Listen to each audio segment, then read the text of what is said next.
Can you talk faster, boy? Nobody paid to watch charity struggle. The theater laughed. Ben Williams was 9 years old and black and alone in the light. Every other kid backstage had a vocal coach and a tailored jacket. Ben had a church shirt his grandmother ironed at 5 that morning and a stutter he'd fought since he could speak. She sat in the cheapest seat in the house, hands pressed over her heart. 3 judges looked at a small black boy who couldn't finish his own name and decided they'd already heard everything he had. One checked his watch. One said, "Come back in a few years." The famous one told him to hurry up. Nobody stood up for him. Not one adult in that room. They picked the wrong boy. 90 seconds later, all 3 judges were on their feet and the famous one was crying. If you're watching this, please subscribe and tell me where you're watching from. To understand what happened in that theater, you have to go back 3 weeks to a small brick church on the east side of town. That's where you'd find Ben Williams on a Sunday morning, last pew back row, holding a hymn book he didn't need. He knew every word in it. He just never let anybody hear them. He mouthed the lines instead, lips moving with the choir, his voice locked somewhere behind his teeth. Up front, his grandmother stood with the altos, Ruth Williams, 61 years old, 2 jobs, one of them starting at 4 in the morning. She had raised Ben since he was too small to remember anyone else, and she sang every hymn like the roof was optional. Ben was small for 9, quiet in the way that makes grown-ups lean down and talk slower to him, which he hated. Because the slowness was never the problem. The words were. After the service, the pastor crouched to Ben's level and asked him something simple. "How was school this week?" Ben opened his mouth. The first letter caught. It caught and held the way a door sticks in a swollen frame. He pushed. Nothing came out but the same broken sound over and over, while the pastor waited with a patient smile that somehow made it worse. Ben's ears went hot. He gave up and shrugged. The pastor patted his shoulder, told him to have a blessed week, and moved on to the next family. That was the thing about Ben Williams. He carried a whole world around inside him, and most days the door in his throat stuck shut before a single piece of it could get out. Home was a 3rd-floor apartment that smelled like coffee and old paper. No elevator, a radiator that knocked all winter, and on the shelf by the window a record player Ruth never let anyone touch, and a photograph in a plain wooden frame of a young man with Ben's exact eyes.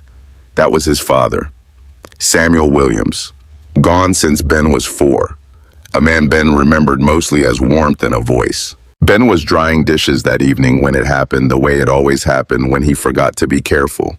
He started to hum, low, then higher.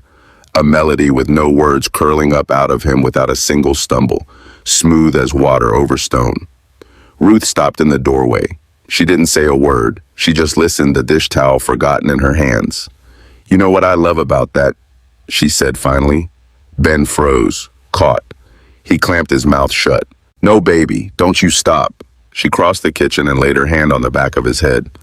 "When you sing, the stutter forgets to show up. Every single time. You ever notice that?" He had noticed it his whole life. He just never had a name for it. "Your daddy was the same," Ruth said softer now. She nodded at the record player. "That man couldn't order a sandwich without the words tripping over each other." She smiled. "But you put a song in front of him." She shook her head slowly. He sang like the sky was opening up. She lifted the needle and set it down with the care of someone handling something holy. The apartment filled with a warm, crackling voice, a slow song about crossing wide water toward home. It was called River Wide. Samuel wrote it himself, recorded it exactly once, and never got to sing it anywhere that mattered. "He always told me he'd sing it on a real stage one day," Ruth said. "Big lights, a full room." Her voice caught for a second. "He ran out of days before he got the chance." Ben stood at the sink and listened to his father fill the little kitchen, and something settled in his chest like a stone finding its place at the bottom of a river. 4 days later, a flyer went up in the window of the community theater downtown. Bright yellow letters big enough to read from across the street. "Rising Stars. Open auditions all ages. A grand prize with a scholarship attached, a real one, the kind that changes a family's whole year." At the bottom in smaller print, entry fee $20. Ben stood in front of that window a long time, breath fogging the cold glass. $20 was groceries. $20 was the light bill, and Ruth already worked 2 jobs to keep it lit. He wasn't scared of the singing. He was never scared of the singing. He was scared of everything that came before it. The walking out, the microphone, the strangers waiting for him to say his own name, while the door in his throat swung shut. Ruth found the flyer folded small in his coat pocket that night. She smoothed it flat on the kitchen table and looked at it a long moment. Then she got up, went to the coffee can on the top shelf, the one Ben wasn't supposed to know about, and counted out $20 in singles and quarters. "Grandma, you don't," Ben started. "Hush." She pressed the money flat with her palm. "You don't have to talk, baby. You just have to sing." Ben looked at the crumpled bills, at the photograph across the room, at the young man with his eyes who'd wanted a stage his whole life and never got one. Oh, okay," he whispered. One word, it took everything he had. The night before the audition, he practiced alone in the dark, the record turned down so low only he could hear it. And there in that little apartment with no strangers and no lights and nothing to be afraid of, his voice came out whole, clear, round, unbroken. The trouble was the theater wasn't going to be dark. It wasn't going to be quiet. And it was full of people who had already decided exactly what a boy like Ben Williams was worth. They took the bus downtown. 2 transfers, 40 minutes Ruth, in her good coat and Ben in the church shirt she'd ironed at 5 that morning. The community theater had marble steps and brass doors and a chandelier the size of a car. Ben had walked past this building his whole life. He'd never once been inside it. At the door, an usher in a red vest put a hand out and stopped them. "Auditions are ticketed," the man said. He looked at Ruth's coat. He looked at Ben. "Do you have a confirmation?" People wander in off the street. Behind them, a family in matching wool overcoats walked straight through without breaking stride. Nobody asked them for anything. Ruth didn't raise her voice. She never did. She opened her purse, took out the folded printout, and held it up where the man could read every line. "Ben Williams," she said. 9 years old, paid in full. The usher looked at it twice, then he stepped aside. Ruth took Ben's hand and walked him through those brass doors like she owned the building, and she did not look back at that man once. Inside the theater was bigger than anything Ben had pictured. Rows of red velvet seats climbing into shadow. A stage lit so hard it looked bleached white. The air smelled like dust and hairspray and money. And everywhere he turned, there were other kids. Older, taller, louder. A girl spinning and landing it without looking. Sharp jackets, stage makeup. Vocal coaches crouched beside them, murmuring notes. Ben counted 3 fathers in the 3rd row with cameras. He stood in his ironed church shirt, buttoned to the top, feeling the size of a thumbtack. Ruth crouched and fixed his collar, smoothing it with her thumbs the way she always did. "You listen to me," she whispered. "I'm sitting way in the back. That's what we could get. You won't be able to see me out there." She squeezed both his hands inside hers. "But I'll be singing every word right along with you. So you're never up there alone. You hear me?" Ben nodded. His mouth was too dry for words. "That's my boy." A woman with a clipboard and a headset called his name from the doorway, and Ruth had to let go and climb the stairs to the cheapest seat in the house. Ben walked towards the light. It was a long walk. His good shoes squeaked on the polished floor, one squeak per step, loud in his own ears. Somewhere in the dark, a person coughed. A seat creaked, and then he came out of the wings into the full weight of the stage light, and it hit him like a wall of heat. And the whole world past the edge of the stage went black. He'd never felt anything like it. That wall of white, that sudden blindness. Out beyond it, the theater breathed, 300 people settling in the dark, one enormous animal waiting to be shown something, and he was the small thing they'd come to look at. Out of that blackness, at a long table, sat 3 judges. The one in the center the whole room knew on sight, Grant Taylor, famous, feared, a man who'd sold more records than most people could imagine, with a face that learned long ago how to look bored. To his left, a woman with a tight, tired smile, Diane Brown. To his right, a man already checking his watch, Howard Moore. Grant leaned into his microphone without looking up from his papers. "Name and age," he said. "Whenever you're ready." Ben opened his mouth. The first letter caught. It caught, and it held exactly the way it always did. Except now there were 300 people sitting in the dark and a light burning down on the top of his head, and nowhere in the whole world to look. "B." He tried, his throat clenched. B. Grant Taylor let out a slow breath through his nose and set down his pen. He looked at the small boy the way you look at a delivery that showed up at the wrong address. "Can you talk faster, boy?" he said. Nobody paid to watch charity struggle. The word landed on Ben like a hand on the back of his neck. Boy, Grant Taylor didn't say it the way Ruth said it. He said it the way you say a thing you've already decided about. The theater laughed. Not everyone, but enough. Quick and careless, the kind of laugh that stings worse precisely because nobody means anything by it. Come back and try again in a few years, kid, Diane said flat as a shut door. Howard sighed, tapped his pen twice on the table and checked his watch again. 3 grown-ups, 1 small boy, and not a single one of them on his side. Then the laughter thinned out into something worse, a low, restless, itching hush. 300 people shifting in their seats, waiting to see what the tiny stuttering boy would do with all that silence. Ben's chin dropped toward his chest. His feet turned just slightly toward the wings, toward the dark, toward going home and burning that flyer and never doing this again. And then he lifted his head. He looked past the terrible light up into the back rows where the cheap seats were, where the woman who'd emptied a coffee can for this was sitting. He couldn't see her. He knew exactly where she was. Ben stopped turning. He looked at the microphone on its tall silver stand, set for a grown man far too high for him. And he reached up with both hands and pulled it slowly down to his own height. The room watched him do it and went quiet. What could a 9-year-old possibly do now against a room that had already made up its mind? Grant Taylor watched the boy drag that microphone down to his height, and he let out a small, patient breath, the kind grown-ups use right before they let a child down easy. Son, he tapped his pen against his papers. You see these other kids out there, coaches, training, years of it. Their parents have put real money into this. He gestured vaguely towards the wings, and there was something almost gentle in it, which made it worse. I don't want you getting up here and feeling bad about yourself. That's all.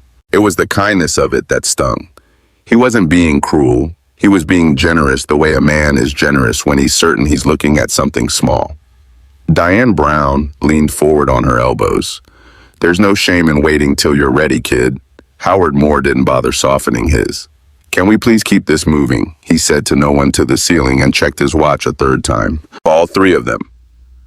3 different voices telling the same small boy the same thing without ever quite saying it out loud. You don't belong up here. This room isn't for people like you. Ben's face burned. He could feel the heat climbing his neck. He could feel 300 pairs of eyes on him in the dark, and the whole enormous machine of the evening waiting to sweep him quietly off stage and forget he was ever there. A big part of him wanted to let it. Wanted to nod, mumble something nobody could hear, and disappear back into the small, quiet life where nobody ever asked him to talk fast. Out in the dark, the crowd murmured. Some of it was sympathy, the soft coo people make at something little and out of place. Some of it wasn't. Somewhere off to the left, a kid snickered. Somebody shushed them, and the whole theater sank into that squirming, uncomfortable hush that fills a room when everyone can feel a thing going wrong and not one person is willing to stand up and stop it. Not one person did. And here's the part that would sit heaviest with all 3 of them later, in the quiet when the lights were off and the theater was empty. Not one of them had asked him a single question. Not what he was going to sing, not who taught him. Not why a 9-year-old would cross a whole city on 2 buses to stand under a light that hot. They'd looked at a shirt and a stutter and an empty 3rd row where somebody's father was supposed to be. And they'd filled in the rest of the story themselves, and they'd gotten every word of it wrong. Ben stood in the middle of all of it, both hands on the microphone, heart going like a bird against a window. He knew this feeling better than he knew almost anything. It was the feeling right before the door slammed shut. The feeling that had swallowed 1,000 sentences. He'd never finished jokes, he'd never told answers. He knew cold and never got to say a whole silent life stacked up behind his teeth waiting. He tried to tell them. He wanted so badly to say the name of the song, wanted to explain that he really could do this. That there was one place in all the world where the door swung wide open and stayed open. He got as far as the shape of the first word, and it jammed and jammed again. And the harder he chased it, the faster it ran from him. So he stopped chasing it. He closed his eyes instead. And behind his eyes, he wasn't standing on a blinding stage in front of 300 strangers. He was in a small kitchen that smelled like coffee and old paper. There was a record turning slow in the corner. There was a warm hand on the back of his head. And there was a voice, his father's voice, rising, crackling and gentle. out of an old speaker singing about a wide river and the long way home. You don't have to talk, baby. You just have to sing. He could almost smell the coffee. He could almost feel the weight of her hand. In that kitchen, there was no clock ticking, no famous man sighing into a microphone, no dark full of careless laughter. There was only the song turning slow, waiting for him to step inside it. So that's what he did. He stepped all the way inside the song and pulled the door shut behind him. And out here in the terrible bright, his shoulders came down from around his ears. He wasn't here for a trophy. He'd forgotten the trophy the second he walked through those brass doors. He was here to keep a promise to a man he could barely remember, to sing his daddy's song once on a real stage with big lights and a full room. Because Samuel Williams ran out of days before he got the chance. Because somebody in this family ought to finish what that good man started, and because his grandmother emptied a coffee can to put him here. In the wings, one of the older kids leaned close to another and whispered behind a hand, and they both smiled the way you smile at a puppy that's wandered onto a highway. Ben didn't see it. His eyes were still closed. He was somewhere else, entirely standing in a doorway between a small, warm kitchen and a wide, wide river, and he wasn't afraid anymore. Down below, the lip of the stage in the shadow of the pit, an older man sat at a piano. The accompanist, silver-haired, calm patient, where the judges up top were not. He'd watched the whole thing from the beginning, and now he leaned towards the boy and asked a question gently just for the two of them, too low for the microphones to catch. "What are you going to sing for us, young man?" Ben opened his eyes. He looked down at that kind, unhurried face at the keys, and this time small, steady. Sure, the words came out clean. "River wide," he said. Just those two, whole and unbroken. Because he'd picked the one song in the world that never tripped him. His father's song. The one that lived on the far side of the stuttering door where the words turned into music and the music let him through. Up at the table, Grant Taylor gave a tired, knowing smile and sat back, folding his arms across his chest, the way a man sits back when he's already certain how a thing ends. Beside him, Diane picked up her pen, ready to write down the low score she'd clearly settled on before the boy sang a note. Howard glanced one more time at his watch. The whole panel braced for a train wreck. Somewhere out in the dark, a person whispered the name of the song to the stranger beside them, a small question folded into it. River wide. Never heard of it. Of course they hadn't. It had lived for 20 years in one apartment on one scratch record in the memory of one woman sitting alone in the cheapest seat in the house with her hands pressed over her heart. In about 10 seconds, 300 strangers were going to hear it for the very first time. Down in the pit, the silver-haired man looked up at the small boy and gave him one slow, steady nod. "I've got you," and lifted his hands above the keys. The first chord drifted up out of the piano, low and warm, and hung in the bright air over the stage. Ben closed his eyes. He drew one breath all the way down, and he began to sing. The first note came out whole, clear, round, full, unbroken, the exact and perfect opposite of every shattered, stuttering word the room had just watched him fight and lose. It floated up into the hard, white light and hung there pure, and in the space of that single sound, something in the theater shifted on its axis. It was not the voice of a 9-year-old. That was the first thing that reached them, before the beauty of it, before anything else. It was too full, too deep, too knowing somehow, as if some older and kinder singer had leaned down out of the rafters and lent this small boy his whole throat for the length of one song. Up at the table, Grant Taylor's pen stopped moving. It simply stopped halfway to the paper, forgotten in his hand. Ben found the second note and the third, and the melody opened in front of him, like a door swinging wide. His small voice climbed up into that enormous room and reached the far dark corners of it, steady and certain, carrying words his father had written a lifetime ago.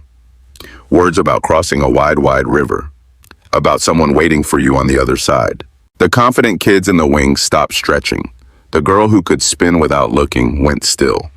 Out in the black rows, people who'd been shifting and whispering a moment before leaned slowly forward, all of them, without deciding to drawn toward the sound, the way cold hands are drawn to a fire. He sang the first verse the way his father sang it on the record, holding certain words a half beat longer than the melody asked for, letting them ache before he let them go. A hush spread outward from the stage row by row, like a ripple crossing still water. A man near the back who'd been checking his phone slid it into his pocket and forgot it was there. Whatever this was, it was not what any of them had come here to see, and not one of them could look away from it. And then the music died. The backing track, the safety net, the accompaniment meant to carry a nervous little kid through the scary part, cut out mid-phrase with a soft, ugly electric click. The piano fell silent beneath him. Dead air came rushing into the space where the sound had been. Somewhere backstage, a tech swore under his breath and slapped at a soundboard that would not answer. 300 people caught their breath in the same instant. A whole second went by. Then another. The dead air stretched out and out unbearable, a silence with a shape and a weight to it. Up in the cheap seats, Ruth's hand flew to her mouth. This was the exact moment she'd lain awake dreading her grandson alone. Under the lights, the floor pulled clean out from under him, 300 strangers leaning in to watch a small boy come apart. A 9-year-old, alone in a white light, in a dead silent hall, with nothing left in all the world to hold on to. It was the kind of moment that ends auditions, that ends dreams. The moment a small child freezes and shakes and crumbles and runs off the stage crying while a room full of strangers looks away out of kindness. Ben opened his eyes. He did not freeze. He did not crumble, he did not run. He took one slow breath into the silence, into the terrible dead air, and he kept singing. A cappella now. No piano beneath him, no track, no net of any kind. Just one small, bare, fearless voice filling a silent theater all by itself.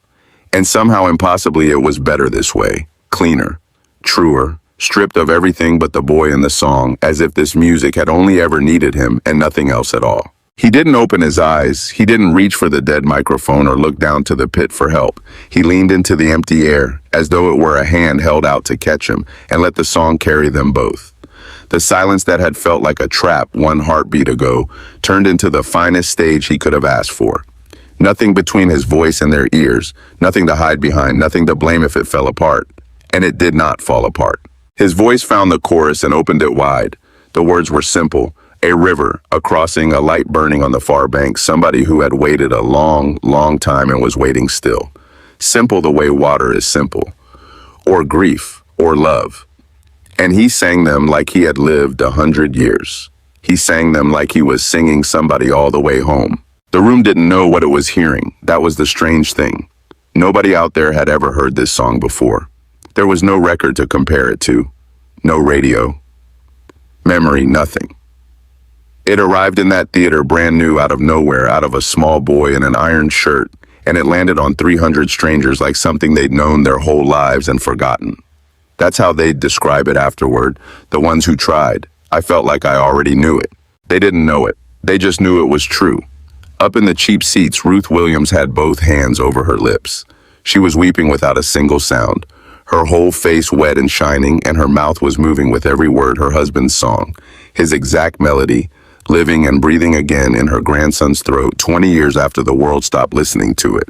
At the judge's table, Diane Brown's hand drifted up and covered her mouth. Her pen lay abandoned on the paper, the low score never written. Beside her, Howard Moore had forgotten his watch existed. He was sitting all the way forward now, elbows planted on the table. Still as carved stone, his eyes never leaving the boy. In the wings, the older kids stood shoulder to shoulder, and not one of them was moving. The stagehand who'd walked Ben out had a hand pressed flat against her chest. Even the tech who'd been fighting the dead soundboard gave up, straightened slowly, and turned toward the stage to listen along with everybody else. There was nothing to fix now. There was only the boy and the song and the enormous listening quiet. And Grant Taylor, the famous one, the bored one, the man who 3 minutes ago had looked at a small black boy fighting his own name and told him nobody paid to watch charity struggle, sat frozen in his chair with his mouth slightly open. And the thing on his face was not boredom, and it was not pity either. It was awe. He was not watching a contestant anymore. He was watching something rare and impossible walk across a stage he had very nearly cleared it from. He was watching a thing he had almost laughed out of the room forever. He couldn't say his name, then he sang, and they wept. Up and down the dark rows, people were doing the thing people do when a song reaches in and finds the soft hidden place they thought they'd locked away. Pressing knuckles to their lips, gripping a stranger's arm, blinking hard up at the ceiling. A woman 3 rows back had given up entirely and was crying into both her hands. Nobody was laughing now. Nobody in that whole theater could have told you how to start. Ben climbed toward the final line. His small voice swelled up and up, gathering everything, the kitchen, the record, the hand on his head, the coffee can, the father. He barely remembered the promise, all of it into one rising sound. And the note he reached for at the very end, the big one, the one his daddy used to hold until the whole tiny kitchen rang with it. He reached it, he caught it, and he held it small, chest full to bursting eyes squeezed shut. Every ounce of him poured out into a single soaring, unbroken note. And the theater went utterly silent. Not the cruel, itching silence from before. A different silence entirely. A held silence. A caught breath, don't move. Don't you dare break its silence. The kind that falls over a room in the presence of something sacred. He let the last note go soft as a feather out into the quiet. And then nobody moved. Nobody breathed. The whole enormous theater sat suspended in the ringing space right after the song. The way you hold perfectly still after a prayer, half afraid the whole moment will shatter like glass if you so much as blink. A second went by. Then two. The boy stood in the center of the light with his eyes still shut, not quite daring to believe it was over, still half inside the song. Ruth had stopped breathing. The judges had stopped pretending to be judges. For one long, trembling moment, 300 strangers and one small boy were held together in the very same pool of silence, and nobody alive in that room wanted to be the first to break it. What was a room like that going to do? The same room, the same three judges who 90 seconds ago had wanted the small boy gone. For 3 full seconds, the theater made no sound at all. The last note had climbed into the rafters and faded into nothing. Ben stood alone in the hard white light, small hands still wrapped around the microphone chest, rising and falling. And he waited. Up at the table, the three judges leaned in toward one another. They whispered, their heads bent close, their faces gone grave and tight and unreadable, giving nothing away. Grant murmured something low. Diane shook her head just slightly. Howard looked from the boy to the other two and then back again, his jaw set. And Ben, watching them from the middle of the stage, felt the old cold come creeping up his spine. He's too young, he imagined them saying behind their hands. It was a fluke. The track failed. It wasn't fair. We can't score that. Send him home. Their faces told him nothing at all, and a 9-year-old has no way in the world to read a grown-up silence like that except as the thing he's always most afraid of. No. He was 9. He did not know that the whispering was the sound of 3 seasoned professionals scrambling to find words big enough to hold what they'd just heard. He only knew that grown-ups leaned in and whispered like that in the half second, right before they said the thing that broke your heart. He had seen it before. He braced for it now. His chin began to drop. His shoulders curled inward. His feet turned just slightly toward the wings again, toward the dark, toward the door. He'd sung it, hadn't he? He'd kept the promise. His daddy's song had touched a real stage under real lights in front of a real, full room. That was the whole reason he came. Now he could go home. He took one small step backward. Wait. The word cracked across the theater like a branch breaking. It was Grant Taylor's voice, but it did not sound like Grant Taylor. The famous, easy, board-stiff drawl was simply gone. What was left came out low and unsteady, and something close to afraid. He was on his feet. Nobody told him to stand. The others hadn't moved.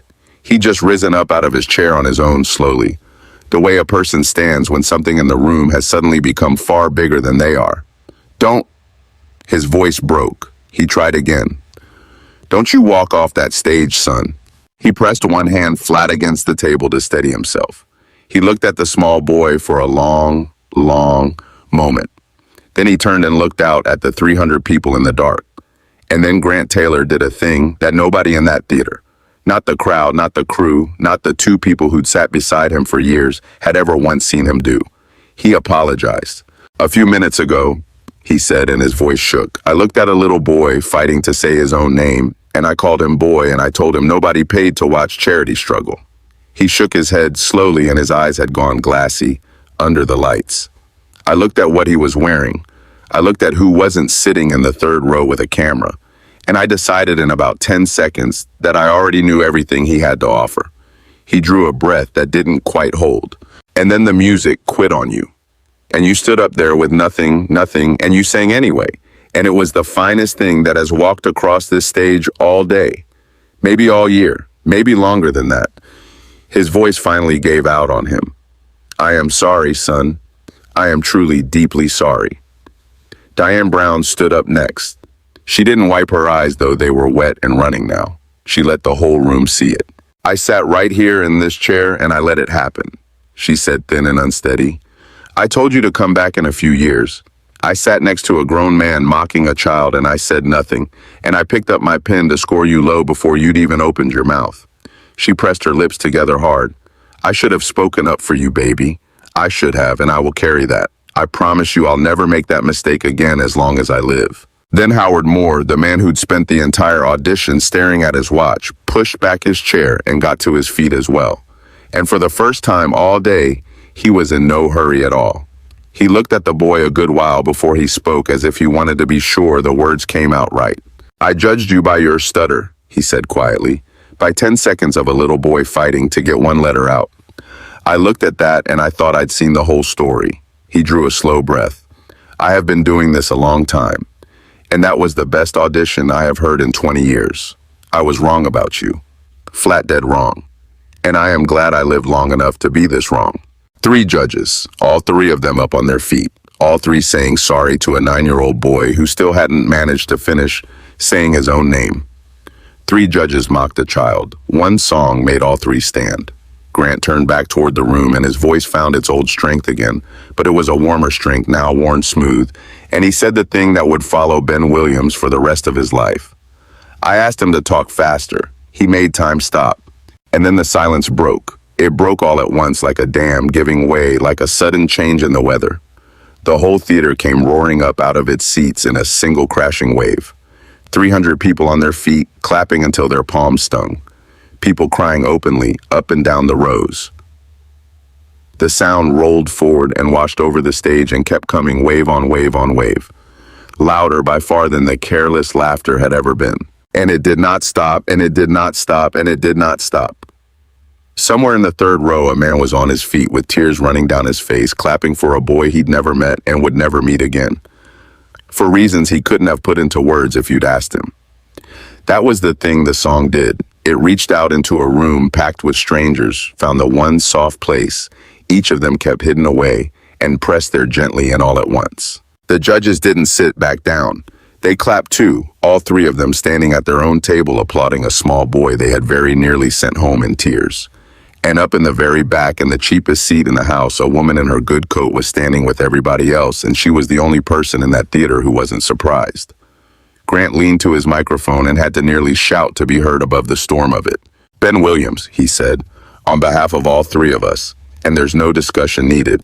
It's unanimous you're going straight through to the finals. And I'll tell you right now, whatever that grand prize turns out to be, it already has your name written on it. Ben stood in the middle of the roar, blinking up into the bright, and he opened his mouth to try to say thank you. The first letter caught.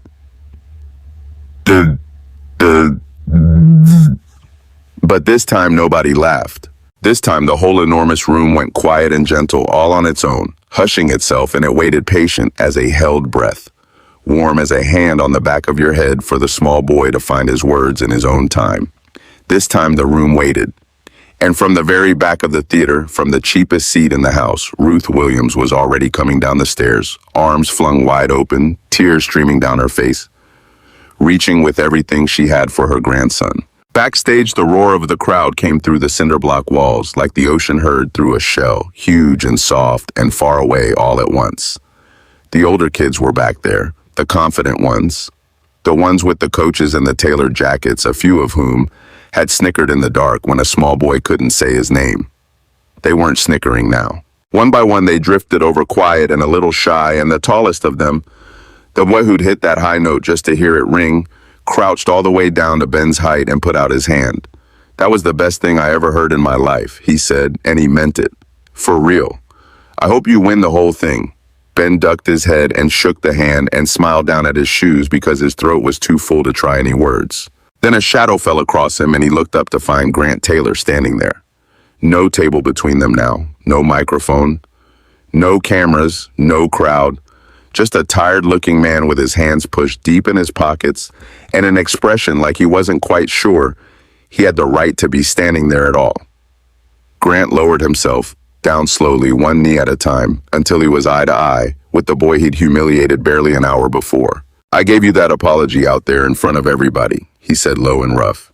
And I meant every word. But I wanted to say it to you again, just us two, nobody watching. He was quiet a second. I came up, poor Ben, long time ago now. Somebody looked at me once the same way I looked at you tonight, decided who I was before I opened my mouth. He shook his head slow. I promised myself I'd never be that man. And I sat at that table tonight and I was that man and I didn't even hear myself say it. He held out his hand and it was steady now. You reminded me. Thank you, son, truly. Ben looked at the offered hand a moment. Then he reached out his small one and shook it firm the way Ruth had taught him. A few steps away, Diane and Howard had found Ruth in the wings and they were pressing things into her hands. A business card, a name written on the back, a phone number circled twice, a real voice teacher, a real program across town, a door quietly swinging open. He's got something you cannot teach, Diane was telling her, dabbing at her eyes with the back of her wrist. Something most people go their whole lives and never hear up close. We're going to make sure the right people hear it. All of them. Ruth held that card in both hands like it might blow away. She didn't say thank you. She just nodded once and put it somewhere safe. When the grown-ups finally drifted off to their clipboards and their next contestants, she pulled Ben into a quiet corner behind a rack of curtains, got down on her knees on the dusty floor and took his small face in both her warm hands. You did it, she whispered. Her voice was shaking. You sang your daddy's song. On a real stage, big lights, a full room, just exactly like he always said he would. Ben nodded and his own eyes filled and spilled over. He heard you, Ruth said, and now she was crying too, both of them crying, foreheads pressed together in the dark behind the curtain. I don't care where that man is now, heaven, the stars, the wide side of some river. He heard you tonight. I know it in my bones. And somewhere deep in Ben's chest, that stone from the kitchen, the one that had found its resting place at the bottom of him, settled a little deeper. And this time it was warm and it was sure, and it felt exactly like being finally completely heard. He'd walked into this building through a door a man tried to stop him at. He was walking out with a whole room full of strangers who had heard him, really truly heard him, and risen to their feet. The scared little boy who turned toward the wings was gone for good. And Ben Williams had no idea yet, none at all, just how far a voice like that was about to carry him. The months that followed went by like pages turning. The Sar Diane Brown pressed into Ruth's hand turned into a real voice teacher. The teacher turned into a scholarship, a full one every dollar covered at the youth music program across town. Exactly the kind of chance Samuel Williams dreamed about his whole life and was never once given. Howard Moore made phone calls and put the boy in front of people who mattered. And Grant Taylor quietly, without a single camera anywhere near it, started a fund for kids whose families could never have afforded the lessons, and named a boy from a third-floor apartment as its very first student. Ruth kept the coffee can on the top shelf. She never needed it for an entry fee again. And the next season, the entry fee was gone. Just gone quietly off the bottom of the flyer, and nobody at that theater ever made a press release out of it. A man in a red vest got new instructions about who gets asked for a confirmation at the door, and the answer was everybody or nobody. Small things. The kind nobody notices unless they're the one who used to get stopped. Diane Brown told a reporter months later that she'd stopped reading the paperwork before an audition. She wanted to hear them first, just hear them, that was all. Ben still stuttered when he spoke. That part never fully went away, and Ruth had long since stopped pretending it might. Some mornings, the door in his throat still stuck fast on the simplest word, but something else had changed all the way down. He didn't drop his eyes to the floor anymore when the words caught. He didn't turn his feet toward the nearest door. He'd learned once and for all the thing his father always knew and never quite got to prove to the world, that the door which jammed so hard on ordinary words swung wide every single time the moment there was a song waiting behind it. He still stutters. He just stopped hiding his voice. On a warm night that spring, the little brick church on the east side held a concert. The pews were packed all the way to the back doors. The lights were bright. The room was full. And a 9-year-old boy walked out to the front of it with no wings to run to this time, and no reason at all left to run. Ruth sat in the very first row. Not the cheapest seat, the first one. Both hands pressed over her heart exactly where she'd promised she'd always be. Ben stepped up to the microphone. He didn't rush it. He let the whole room go quiet and settle the way a room settles right before something sacred. and then small and steady stutter, and all with the entire church waiting warmly and patiently for every single word he spoke into the hush. "This one's for my daddy." He sang it first. The room held its breath. Then Ben closed his eyes and he began to sing his father's melody. His father's words, "That wide river," and "The long way home." And on the last warm rising note, the whole church came to its feet, gentle and glad and unhurried, and the applause rolled over him, soft as spring sunlight through an open window. Ruth didn't clap. She just sat there in the front row with both hands over her heart and her face turned up toward the boy in the light, the way you look at something you prayed for and never quite let yourself believe you'd get to keep. Samuel Williams's song had finally at long last found its stage, and the boy they once told to talk faster never needed to say another single word.